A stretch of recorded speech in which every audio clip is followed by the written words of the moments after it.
Bonjour, je suis Hakim Na'lam et je vous propose ma chronique du jeudi 21 septembre 2023.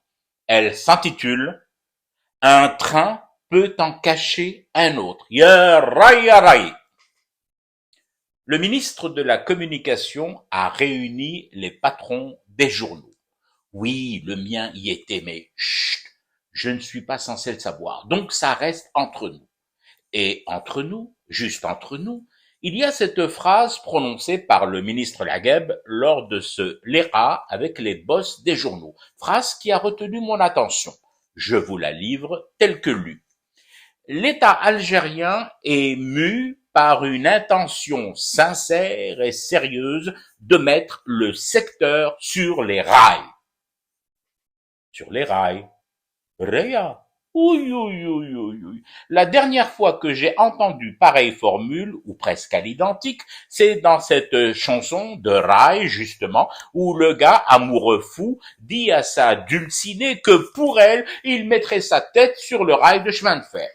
Ah ben, les rails, là, les rails tout de même. Moi, perso, je me vois mal sur un rail. Vous m'imaginez dessus comme un gymnase ou un funambule, chaussé de ballerines de danse et avançant d'un pas mal assuré sur cette portion métallique étroite et froide. Je suis sujet au vertige. Oui, bon, je sais que les rails, c'est à hauteur modeste, quelques centimètres, barque. Je ne risque pas de tomber de haut, mais tout de même.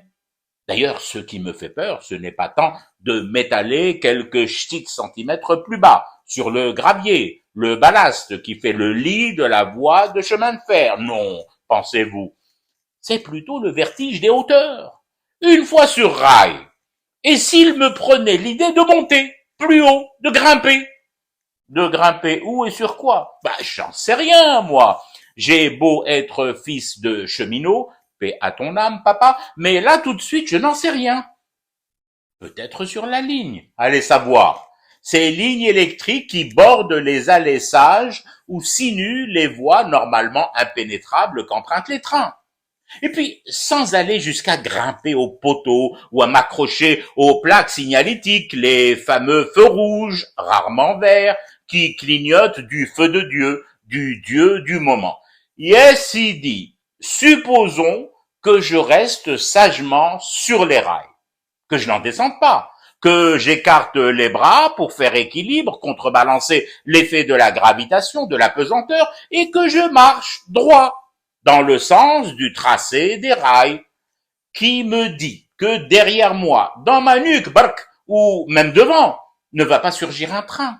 Un train à grande vitesse. L'Algérie, alhamdoulilah, s'est dotée de ces machines-là ces dernières années. Que faire en pareille situation, monsieur le ministre Lagueb? De quoi aurais-je l'air? Essayez de vous représenter le grotesque de la scène, du tableau.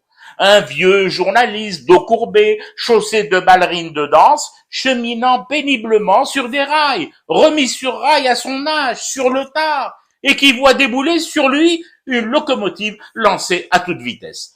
Je fais quoi là? Je me déchausse? Je tombe le tutu? Je m'assois sur le rail et je prie pour avoir le temps de fumer une dernière fois mon thé afin de rester éveillé à ce cauchemar qui continue? C'était Hakim Lalam, je vous retrouve samedi pour une autre chronique et une autre façon de dire son amour à l'Algérie.